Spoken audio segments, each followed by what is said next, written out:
সব পুড়ে যাওয়ার পর এখন আমি এখন নিঃস্ব, আমার এখন কিছুই নেই। আমার এই ব্যবসা নিয়ে শুধু আমার কয়টা ডাইল ভাত খাই আমি বাঁচতে পারবো। এটা দোকান দিয়ে বসছি, আমার এখানে কড়াইল বস্তিতে আগুন লাগছে। আগুন লাগার পর আমার তো সবকিছু পুড়ে গেছে। এটা আমার তো একটা দোকান, আর আমার ওই পাশে রুম ছিল দুইটা, আর রুমের ভিতরে যা মালামাল ছিল আমার কিচ্ছু বের করতে পারি নাই। আমার দোকানে ফ্রিজ, টিভি, অনেক কিছু ছিল। সব পুড়ে যাওয়ার পর এখন আমি এখন নিঃস্ব, আমার এখন কিছুই নেই। আমার আমার যে শার্ট, একটা প্যান্ট, এটা আমি অন্য জায়গা থেকে নিয়ে আসি, আমার এক ভাইয়ের দিছে, যাই পুরান হোক, তাও পরে তো একদম চলার মতো যেন চলতে পারি।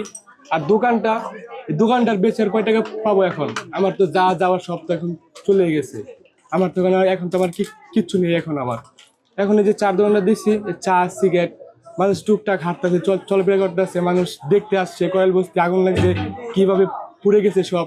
মানুষ টুকটাক আসতেছে, 5-10 টাকার চা, একটা সিগারেট খাইতেছে। এটা দিয়ে মনে করেন আমি যতটুকু চলতে পারি। আমি যে অনেক লোক আসে 1000-500 টাকা যাই পারে সহযোগিতা করে দিচ্ছে। এই জন্য আমি আমার নিজের থেকে আমি উদ্যোগ করছি, যেহেতু এখানে বৈশাখ থাকবো, আমার তো এখানে এখন কিচ্ছু নেই। তাই আমার ওখানে অনেক লোক আছে 1500 যাই পারছে, অনেক সহায়তা করছে, তাদেরকে অনেক ধন্যবাদ এবং থ্যাংক ইউ এটাই জানাই যারা আমাদের সহায়তা করছে। এটা এখানে সহায়তা করছে। আর কত টাকা হবে এখানে? আর কত কয় টাকা হবে? 2000, 5000? আমার তো না হলে 7 লাখ টাকা আমার দোকানে, আমার বাড়িতে, আমার সব তো পুরো শেষ। মুদির দোকান ছিল আমার এখানে। Bashundhara public school and college 2026 শিক্ষাবর্ষে ভর্তি চলছে। আমার এই যেখানে ফ্রিজ ছিল, টিভি ছিল, এখানে আমার পুরো বড় সব মাল ছিল। আর এখানে চার দোকান সবই ছিল, এখানে সব কাপ টুপ বাঙ্গা সব কিছুই বের করতে পারিনি আমি। দোকান থেকেও কিছু বের করতে পারিনি আমি। ব্যবসা নিয়ে এখন পরিকল্পনা বলতে হলে আমার পরিকল্পনা আমার কোনো কিচ্ছু নেই। আমি এখন নিঃস্বহারা। এখন এই ব্যবসা নিয়ে তো আমি কি করবো? আমি এই ব্যবসা নিয়ে শুধু আমার কয়টা ডাইল ভাত খাই আমি বাঁচতে পারবো। এই ছোট একটা ব্যবসা, আর তো আমার কোনো কিছু নেই। আমার যা যাওয়ার আগুনে সব পুড়ে গেছে।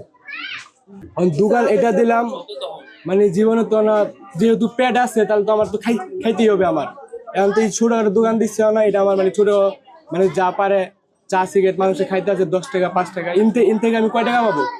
200-300 টাকা পাবো। আমার 200-300 টাকা তো আমার ঘরে তো আমার সংসার তো চলবে না তো আমার।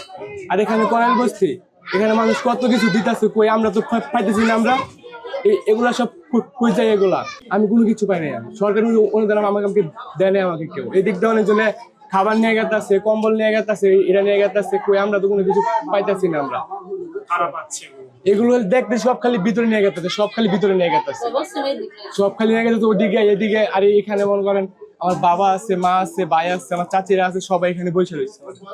এখানে সবাই নিঃস্বহারা। তাদের জন্য দেশে যাওয়ার মতো কারো কাছে কোনো টাকা পয়সা নাই।